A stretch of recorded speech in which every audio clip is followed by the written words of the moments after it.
Welcome back. ఇక నల్లం సేన్ గారు conclusion ఇవ్వండి. ఇక్కడ ఒక విషయం చెప్పదలుచుకున్నా అండి. మన శ్రీకాంత్ రెడ్డి గారు ఒక మాట శ్రీకాంత్ గారు క్షమించండి.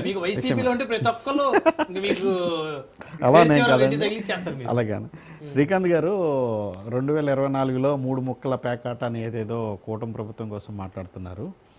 ఆ 3 ముక్కల ప్యాకెట్లోనే జోకర్గా మిగిలిపోయిందండి వైసీపీ గవర్నమెంట్. సో ఆ విషయాన్ని శ్రీకాంత్ గారు మర్చిపోయినట్టున్నారు. ఇంకొక విషయం ఏంటంటే సార్ తమరు మాట్లాడినప్పుడు నేను మాట్లాడలేదు సార్. ఆగండి సార్. సార్ 11కి ముట్టుకాయలు ముట్టినప్పుడే సార్ 11కి ముట్టుకాయలు ముట్టినప్పుడే తమరు ఆగాలి సార్. తమరు ఆగాలి సార్. 11కి మెట్టుకేలు ముట్టినప్పుడే తమరు ఆగాలి సార్. ఇంకొకటి వారేమన్నారంటే జోకర్ ఎవరు జోకర్ గా మిగిలారు తెలుసుకోవడం మిమ్మల్ని అంటున్నారు. అదే అండి, జోకర్ ఎవరయ్యారు అని జనాలు చెప్పారు కదండి. 11 ఇచ్చినప్పుడే డిసైడ్ అయ్యారు. అంతే కదా సార్. ఇంకోటి మా అధినేత మీద గౌరవం చూపించిన సురేంద్ర నాయుడు గారికి ధన్యవాదాలండి. ఇక్కడ ఒక చిన్న వచ్చే స్థానిక సంస్థల మీద ఒక చిన్న విషయాన్ని తమ దృష్టికి తీసుకురావాలనుకున్నాను, ప్రజలు తెలియజేయాలి.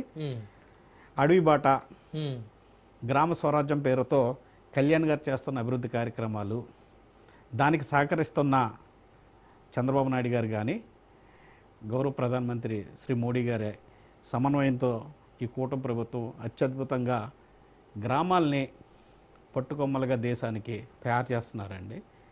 నేను గంటాపదంగా చెప్పదలుచుకున్నాను సార్. సుమారు 95% స్ట్రైక్ రేట్తో స్థానిక సంస్థల్లో కూటమి ప్రభుత్వం కైవసం చేసుకోబోతుంది. 95% రాసి పెట్టుకోండి. ఆ 5% ఏంటంటే కాదు సార్, వైసీపీలో కూడా కొంతమంది నిబద్ధత కలిగిన వ్యక్తులు ఉన్నారు సార్. మేము ఇష్టపడే వాళ్ళు ఉన్నారు, వాళ్ళు నెగ్గాలని కోరుకోవాలి కదా. ఆయన మా కోసం ఎలా ఆలోచించాడో కనీసం శ్రీకాంత్ గారు నెగ్గాలనే మేము కోరుకోవాలి కదా. అందుకని 5% వాళ్ళకి ఇస్తున్నాం సార్. ఇంకొక విషయం అండి, కూటమి ప్రభుత్వంలో చిచ్చు పెట్టాలి అని ప్రయత్నాలు చేస్తున్న వైసీపీకి క్లియర్ కట్గా ఒక సందేశం కానీ లేదంటే వార్నింగ్ అనుకోండి, ఏదని కులాల మధ్యన కానీ మతాల మధ్యన కానీ చిచ్చు పెట్టవద్దు.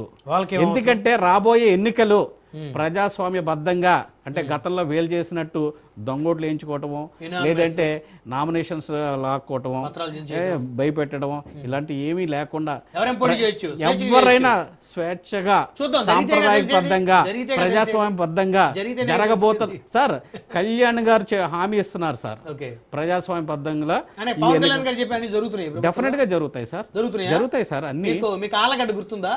ఆలగడ్డ నియోజకవర్గం చెప్పండి సార్, చెప్పండి. పార్టీ సంబంధించిన ఇన్ఛార్జ్ కి మార్కెట్ యార్డ్ చైర్మన్ ఇస్తూ సంవత్సరం నుంచి ఆయన చేత ప్రమాణ స్వీకారం చేయించే దిక్కు లేదు మీ పార్టీ ప్రభుత్వానికి. ఒక చిన్న విషయాన్ని తమ దృష్టికి తీసుకురావాలనుకుంటున్నాను. ఆలగడ్డ అన్నది ఒక స్థానిక విషయం అండి. స్థానిక సమస్య అన్నది ఆ స్థానికంగా ఉండే నాయకుల ద్వారా అధిష్టానానికి చేరవేస్తే వెళ్తుంది. ఒక ప్రోటోకాల్ ప్రకారం వెళ్ళాలి. ఎలాగ మీరు నాకు దృష్టికి తీసుకొచ్చారు కనుక డెఫినెట్గా అక్కడ ఏ విషయం మీద ఆగింది, ఎలా ముందుకు వెళ్ళాలి, లేదంటే నిజంగా ఏమైనా ఇబ్బంది జరిగిందా జనసేనకి అన్నది డెఫినెట్ గా పరిశీలిస్తామండి. అధిష్టానం సార్ వాళ్ళు చెప్పడం కాదు సార్, వాళ్ళు గాలి మాటలు బోలు చెప్తారు సార్. వాళ్ళు మాట్లాడే ఏదండి అది ఎందుకు జరగలేదు అన్నది తెలియాలి కదా సార్. అక్కడ ఏంటన్నది గ్రౌండ్ రిపోర్ట్ తీసుకోవాలి. తీసుకున్న తర్వాత అదే అండి, గ్రౌండ్ రిపోర్ట్ తీసుకున్న తర్వాత దాని మీద స్పందించగలం. తీసుకోకుండా మీరు ఇమీడియట్ గా చేయించండి అంటే నేనైతే చేయలేదు. చూద్దాం సార్, అది అధిష్టానం దృష్టిలో ఉందో లేదో తెలుసుకోవాలి కదండి. తప్పకుండా మీరు చెప్పింది నేను అధిష్టానం దృష్టి తీసుకెళ్తానండి. ఒక్కటైతే చెప్తున్నాను సార్, పవన్ కళ్యాణ్ గారు, నారా చంద్రబాబు నాయుడు గారు, మోడీ గారు ఒక ప్రత్యేకమైన దృష్టితో ఆంధ్రప్రదేశ్ని చూస్తున్నారు.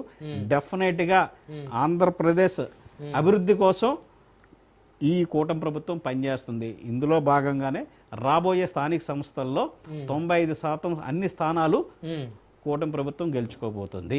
ఇది వాస్తవం సార్. సో పంపకాల్లో కూడా అలాంటి ఇబ్బంది లేదు అసలు. పంపగా అదే చెప్తున్నాను సార్, మన పరిధి కాని అంశాలు మనం మాట్లాడాలి సార్. మన పరిధి కాని అంశాలు మనం మాట్లాడుకుంటాం. వాళ్ళు పంచుకుంటారు సార్, వాళ్ళకి ఎంటర్టైన్మెంట్ కావాలి, రాసుకుంటారు. మన పరిధిలో కాని అంశాలు మనం మాట్లాడకూడదు. డెఫినెట్ గా మనం ఏదైతే ఉందో ఆ ముగ్గురు అధినేతలో కూర్చుని టీడీపీ జనసేన బీజేపీ ముగ్గురు కూర్చుని వాళ్ళ ఒక అండర్స్టాండింగ్ మీద డెఫినెట్ గా సంయుక్త ప్రకటన వస్తుందండి. అప్పుడు కూడా మనం ఇలా కూర్చొని మాట్లాడదాం సార్. జ్వాలాపురం శ్రీకాంత్ గారు మీకు 5% మిగిల్చారు. సరే బ్రహ్మనాయుడు గారు